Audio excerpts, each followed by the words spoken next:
mà miền ở cam thi muối trong chạy lệ đó là ngọc kia cam thi này có bật thì miền sạp nó không computer là ngọc kia còn này vì class những ở bản đằng cam thi nó cứ chua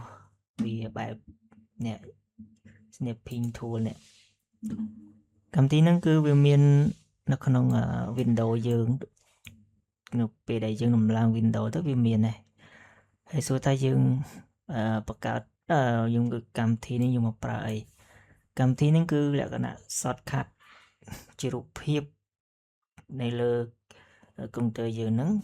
nhà tạo kỳ mờ giờ á view và sân chỉ là ở khi ở khởi này nhưng cho một cái lạnh sơi nhẹ ấy dùng vài biệt s chẳng mất s n i double p i n g đó tập vấn vì load màu là tiền nắng nhưng chọn vô máu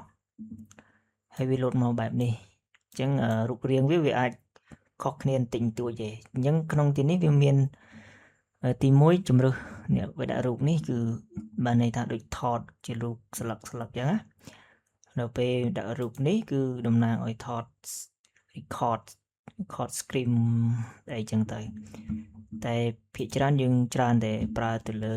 screenshot រូបភាពផ្ញើទៅឲ្យគេមើលអញ្ចឹងណាដើម្បីចង់ដឹងថានឹងត្រូវឬអត់ឥឡូវទីហោថាអាមាមានតិន័យអីចឹងមួយចឹងទៅយើងផ្ញើទៅឲ្យគេមើលទីហោថានេះផលប្រចាំខែអីចឹងណាអញ្ចឹងចង់ផ្ញើទៅឲ្យគេមើលថាត្រូវអត់គំរូហ្នឹង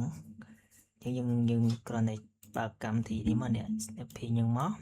ហើយយើងឈរចំមកកន្លែងរូបថតនេះហើយយើងចុច new មកតើចេញ new មកវាចេញមកបែបផ្ទាំងខ្មៅល្ងិតអញ្ចឹងយើងនេះឃើញសញ្ញាបូកហ្នឹងគូសមកគូខ្វាច់មកយើងចង់បានប៉ុណ្ណាយើងគូសមកទីហោថាអាត្មាចង់បានប៉ុណ្ណាខ្វាច់ឃើញទេច្បាស់ហើយវាចេញមកផ្ទាំងបែបនេះយើងមានទុនទីវាច្រើនយើងអាច edit អីថែមទៀតតែអត់ទេយើងគ្រាន់តែ save វាមិនមែន save ចុច save មកហើយយើងរកទីតាំងអញ្ចឹងទីតាំងនេះអាត្មាបានបង្កើតវាហើយអញ្ចឹងឲ្យវាចូលទៅក្នុងនេះ screen shot ហ្នឹងទៅហើយយើងអាចរើសបានជា JPG អីចឹងទៅក៏បានដែរអីទេយើង save ជា JPG ក៏បានដែរជាទម្រង់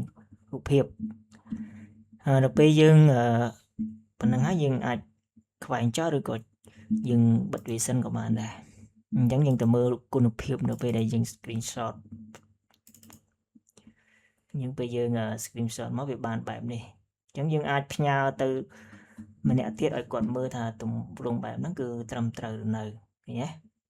ហ្នឹងគឺយើងកុំឲ្យពិបាកយើង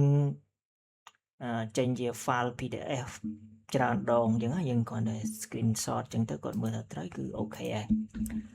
ឥឡូវទីហោថាការងារ Photoshop ជាអញ្ចឹងយើងខ្ជិល export ចេញ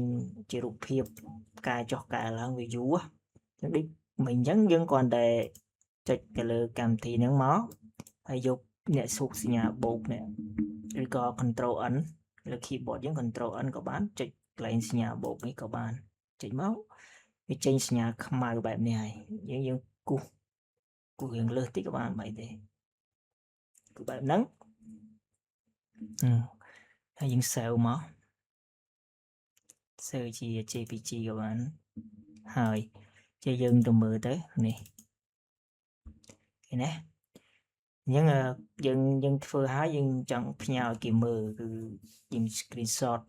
តិចចឹងទៅដើម្បីឲ្យគេមើលហើយគេកែតាមហ្នឹងទៅកែអញ្ចឹងទៅនឹងវាសម្រួលការងារយើងមួយដែរកុំឲ្យយូរស្មុគស្មាញនៅ export ចុច export ឡើងវាយូរអញ្ចឹងណាងាយតែរូបភាពមួយវាស៊ីធំទៅពេលសម្រាប់ហើយចាំយើង export ចេញជារូបហ្នឹងគឺអូខេហើយថ្ងៃហ្នឹងមានតែប៉ុណ្្នឹងទេចង់ចែកម្លែកអ្នកទាំងអស់គ្នាសម្រាប់ពិធីប្រើកម្មវិធីហ្នឹងប៉ុណ្្នឹងណាសូមអរគុណ